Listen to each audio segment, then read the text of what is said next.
Staying organized is easy when you let Lightroom do some of the work for you.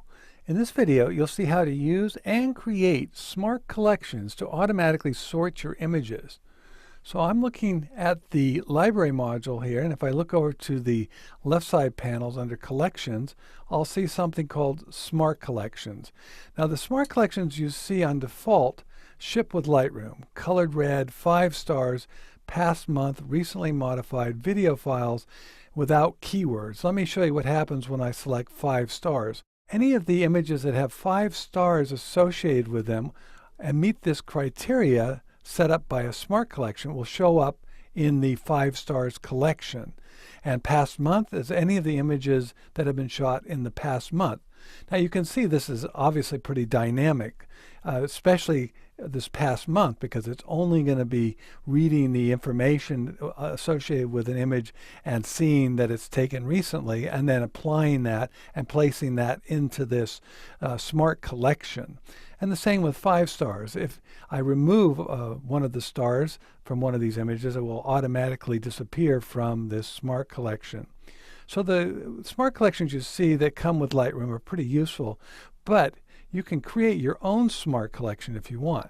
And by the way, a smart collection is designated by this little icon you see in the lower right hand corner. It looks like a gear. But to create your own smart collection with your own criteria, select the plus sign up here and then select Create Smart Collection. You're going to give the smart collection a name. I'll give this a name, let's say long exposure. And I'll show you what I'm going to do here in a second and why I name it that. And I'm going to place this inside a collection of smart collections, collection set. And I want to match all the following rules. I want the shutter speed. Now you can select the different criteria by clicking here on the little arrow, and you can pick different criteria. In this case, I've gone under the camera info and picked shutter speed, and I want the shutter speed to be, let's say, greater than 1/30th of a second. Let's retype that in there, 1/30th of a second. And I've chosen focal length from the camera information right here, focal length. And I want the focal length to be greater than 50 millimeters. Now I'm going to select Create, and you're going to see what happens here. Over here under Smart Collections, we have the new Smart Collection called Long Exposure. And these are all pictures that basically I'm going to have to watch out for because I'm living dangerously. At 125th of a second, at 105 millimeter, the odds are pretty good that this is not going to be very sharp. Well, it's actually sharper than I thought it would be, but it's not perfectly tack sharp, which doesn't surprise me considering 1/25th of a second at 105 millimeter. So let's create another useful smart collection. I'll hit the plus sign, Create Smart Collection. This time, let me get rid of these criteria. I'll just hit the minus sign, and in this case, we'll just start here. I'm going to select Camera Info, Camera. And I'm going to select my Nikon D4, and I want the camera to meet that criteria, is the Nikon D4.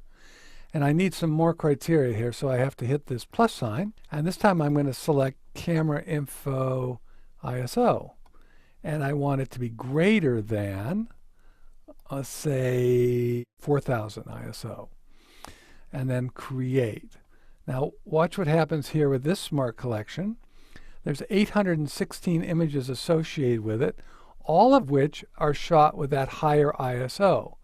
And this is a great way for me to consolidate all the images that will probably need some noise reduction.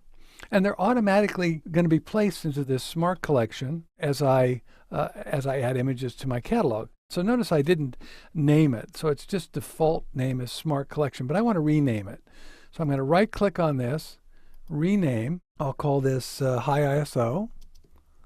Okay, and then rename.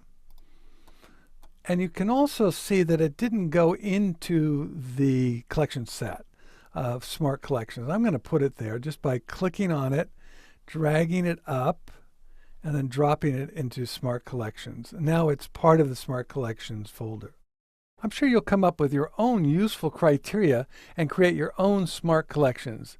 They're very useful. Give them a try.